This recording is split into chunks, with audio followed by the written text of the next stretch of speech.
Thank you, Rachel. To all of you, our newest US citizens, congratulations. I'm honored to be one of the first to say, welcome home. Like all of you, I'm an American not by birth, but by choice.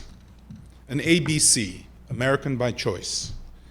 My own naturalization ceremony was 17 years ago, but I still remember the excitement, the pride, and the responsibility that I felt on that day that I was sworn into citizenship in the democratic experiment known as the United States of America. Maybe you and your families are feeling the same emotions now. I see it on your face. I remember waving the flag, posing for photos, and eventually receiving my first US passport, navy blue with the gold seal on the front and patriotic quotes on each page inside. It said, "Let us raise a standard to which the wise and the honest can repair. Whatever America hopes to bring to pass in the world must first come to pass in the heart of America," and so on. I imagine you may have learned some of these for your citizenship test.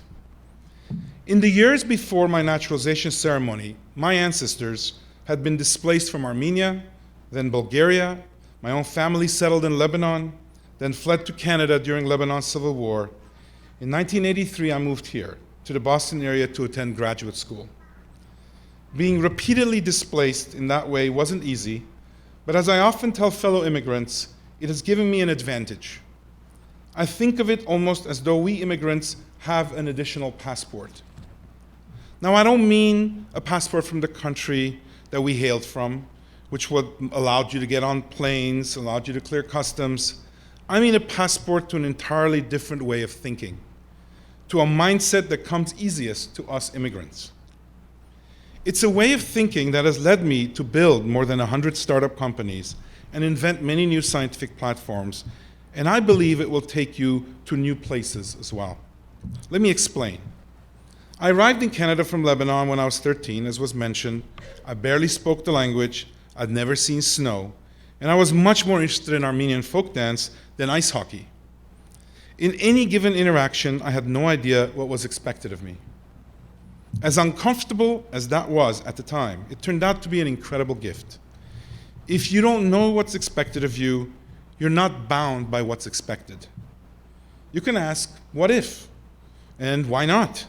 And imagine your way to new solutions and ideas in the same way you accustomed yourself to a new land, here.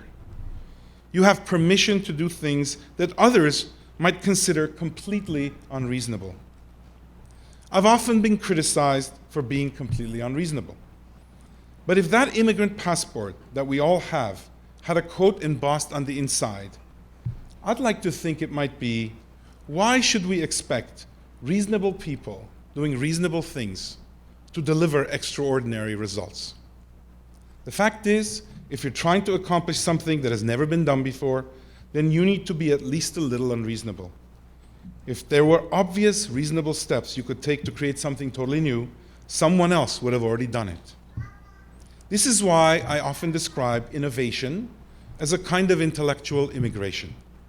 To innovate, you have to leave behind the comfort of what you know and embrace unfamiliar new ways of thinking. That comes easiest by far to us, who have lived the experience of leaping into an unknown place with all the discomfort that comes with it. The US is home to more immigrants than any other country. President Kennedy called it a nation of immigrants.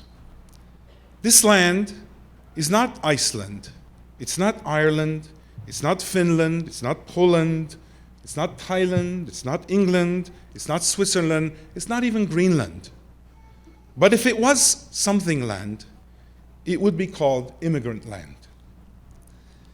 It's not a coincidence that immigrant land is also the world's innovation superpower. Each successive group of new immigrants brings a new set of crazy ideas and dreams that we don't know better than to have. Just look at the Fortune 500 companies, the biggest US companies. Nearly half of them were founded by immigrants or children of immigrants.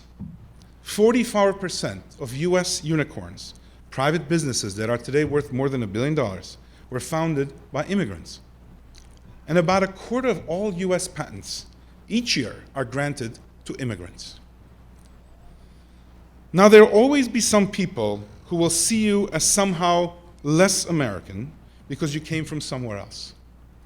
But if I can leave you with one piece of advice, it's that you should carry your immigrant past proudly. You should use it. It's an advantage. Our country, your country now, is better for having you. Again, welcome home, and thank you.